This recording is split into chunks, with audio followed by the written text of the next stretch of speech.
আসসালামু আলাইকুম। বাংলাদেশ বেতার রাজশাহী স্থানীয় সংবাদ পড়ছি Abdur Rahman Masum. Rajshahi metropolitan police commissioner Mohammad Abu Sufian বলেছেন, রাজশাহী বিশ্ববিদ্যালয় কেন্দ্রীয় ছাত্র সংসদ রাকসু নির্বাচন সুষ্ঠুভাবে সম্পন্ন করতে পুলিশ পেশাদারিত্বের সাথে দায়িত্ব পালন করবে। তিনি বলেন, অন্যান্য বিশ্ববিদ্যালয়ের তুলনায় রাজশাহী বিশ্ববিদ্যালয় অনেক বড় হওয়ায় এর নিরাপত্তা ব্যবস্থা আরও সুসংহত করা প্রয়োজন। এজন্য সিসি ক্যামেরা স্থাপন এবং গেটগুলো সুরক্ষিত রাখতে হবে। সেই সাথে আইন শৃঙ্খলা পরিস্থিতি স্বাভাবিক রাখতে পর্যাপ্ত পুলিশ মোতায়েন থাকবে। গতকাল রাজশাহী বিশ্ববিদ্যালয়ের সিনেট ভবনে রাকসু নির্বাচন উপলক্ষে নির্বাচন পূর্ব ও নির্বাচনকালীন নিরাপত্তা ব্যবস্থা বিষয়ে এই সভা অনুষ্ঠিত হয়। রাজশাহী বিশ্ববিদ্যালয়ের উপাচার্য অধ্যাপক ড সালেহ হাসান নকিবের সভাপতিত্বে মতবিনিময় সভায় রাজশাহী রেঞ্জের ডিআইজি মোহাম্মদ শাহজাহান, আরএমপির ঊর্ধ্বতন কর্মকর্তা এবং রাজশাহী বিশ্ববিদ্যালয়ের শিক্ষকরা উপস্থিত ছিলেন। রাজশাহীর বাঘায় পদ্মার চরের ২২০টি বানভাসী পরিবারকে ১০ কেজি করে চাল দেয়া হয়েছে। গতকাল চক রাজাপুর ইউনিয়নের আতারপাড়া চৌমাদিয়া ও দিয়ার কাদিরপুরের চরের বানভাসী পরিবারের মাঝে এই চাল দেয়া হয়। জানা গেছে, এক সপ্তাহ থেকে পদ্মার পানি বাড়তে শুরু করেছে। ২ দিনে ১৫টি চরের প্রায় প্রতিটি পরিবারের উঠানে পানি জমেছে। এতে তারা দুর্বিষহ জীবনযাপন করছেন। এ সময় জেলা প্রশাসক ২২০টি পরিবারকে ১০ কেজি করে চাল বরাদ্দ দেন। এই চাল উপজেলা নির্বাহী কর্মকর্তা চকরাজাপুর ইউনিয়নের আতারপাড়া চৌমাদিয়া ও দিয়ার কাদিরপুরের চরের বানভাসী পরিবারের মাঝে বিতরণ করেন।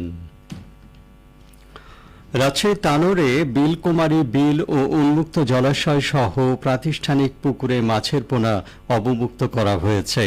গতকাল উপজেলা মৎস্য দপ্তরের আয়োজনে প্রধান অতিথি হিসেবে উপস্থিত থেকে বিভিন্ন প্রজাতির পোনা মাছ অবমুক্ত করেন রাজশাহী জেলা মৎস্য অফিসার জাহাঙ্গীর আলম।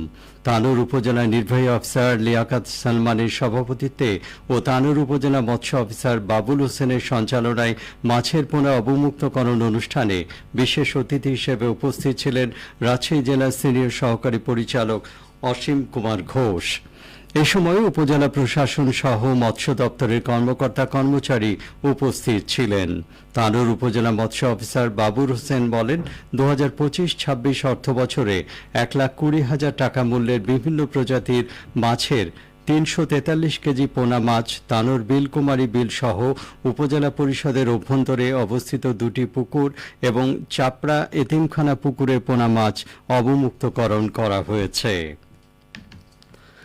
নওগাঁ পোরশায় উপজেলা প্রাথমিক বিদ্যালয়ের প্রধান শিক্ষকদের নিয়ে মতবিনিময় সভা অনুষ্ঠিত হয়েছে। গতকাল উপজেলা হলরুমে অনুষ্ঠানে প্রধান অতিথি ছিলেন উপজেলা নির্বাহী অফিসার রাকিবুল ইসলাম। সভায় বক্তাগণ শিক্ষার্থীদের ঝরে পড়া বাল্যবিয়ে প্রতিরোধে শিক্ষকের দায়িত্ব কর্তব্য তুলে ধরেন। এছাড়া প্রাথমিক শিক্ষার মান উন্নয়ন ও শিশুর স্বাভাবিক বিকাশে শিক্ষকদের অধিক দায়িত্বশীল ও আন্তরিক হওয়ার উপর গুরুত্ব আরোপ করেন। উপজেলা প্রাথমিক শিক্ষা কর্মকর্তা সাজ্জাদ হোসেনের সভাপতিত্বে অনুষ্ঠানে উপজেলা সহকারী শিক্ষা কর্মকর্তা জয়নুল আবেদিন সহ বিভিন্ন বিদ্যালয়ের শতাধিক প্রধান শিক্ষক ও সহকারী শিক্ষকগণ উপস্থিত ছিলেন। নওগাঁ রানীনগরে বাংলাদেশ রেলওয়ের ব্যবস্থাপনা ও সামাজিক সংগঠন রাইডোর আয়োজনে শুরু হয়েছে রানীনগর রেল স্টেশনের শতবর্ষপূর্তি উৎসব। সকালে স্টেশন এলাকায় কর্মসূচির উদ্বোধন করেন উপজেলা নির্বাহী অফিসার রাকিবুল হাসান। শুরুতে বিভিন্ন শ্রেণী পেশার মানুষের অংশগ্রহণে শহরে একটি বর্ণিল শোভাযাত্রা বের করা হয়। আয়োজকরা জানান, দিনব্যাপী কর্মসূচির মধ্যে রয়েছে রানীনগর রেলওয়ে স্টেশনের ইতিহাস উন্মোচন, ছবি প্রদর্শনী, আলোচনা সভা, সম্মাননা স্মারক ও পুরস্কার প্রদান, সাংস্কৃতিক পরিবেশনা। উদ্বোধনী অনুষ্ঠানে উপজেলার সহকারী কমিশনার শেখ নওসাদ হাসান, রানীনগর থানার ওসি হাফিজ মোহাম্মদ রাইয়ান, রাইডোর সভাপতি, রেলওয়ের বিভিন্ন পর্যায়ের কর্মকর্তাগণ উপস্থিত ছিলেন। খেলার খবর। নাটোরের NJA হকি একাডেমির উদ্যোগে শিক্ষার্থীদের হকি অনুশীলন ক্যাম্প শুরু হয়েছে। আজ সিংড়া উপজেলার লালুর উচ্চ বিদ্যালয় মাঠে এই অনুশীলন ক্যাম্প উদ্বোধন করেন জেলা প্রশাসক আসমা শাহীন। জেলা প্রশাসক বলেন, খেলার মাঠগুলোকে সক্রিয় করতে হবে।